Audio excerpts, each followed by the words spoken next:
Mobocracy কঠোর হস্তে দমন করতে হবে বলে মনে করেন বিএনপির স্থায়ী কমিটির সদস্য সালাউদ্দিন আহমদ।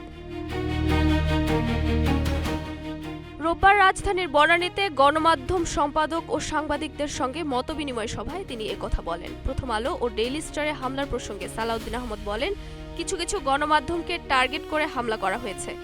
আগে থেকেই টার্গেট করা হয়েছিল, কিন্তু কেন আগে থেকে সাবধান হলাম না? মবক্রেসি কেন হচ্ছে, এগুলো কেন হলো? আসলে এগুলো সরকারের দুর্বলতা। এগুলো কঠোর হস্তে দমন করতে হবে। এই বাংলাদেশে মবক্রেসি দেখতে চাই না। জীবন অবাক না করলে কে করবে? 28% মিল্ক ফ্যাটের অবাক করার সাথে ফ্রেশ মিল্ক পাউডার। জীবন অবাক করুক প্রতিদিন। বিএনপির স্থায়ী কমিটির এ সদস্য বলেন, সাংবাদিকদের মধ্যে অনেকের আদর্শের সাথে বিশ্বাস থাকতে পারে, কিন্তু দেশের প্রশ্নে যেন নিরপেক্ষ না থাকি, দেশের পক্ষে থাকি।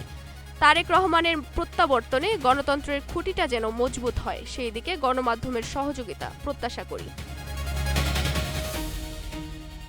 গণতন্ত্রকে শক্তিশালী করার জন্য বিএনপি সবার সহযোগিতা চায়, কোনো ব্যক্তি বা দলের জন্য সহযোগিতা নয়। অতীত ভুলে যেতে চাই, তবে ফ্যাসিস্ট আমল স্মরণে রাখতে চাই, যোগ করেন তিনি। নুসরাত জাহান জেরিন, নাগরিক প্রতিদিন।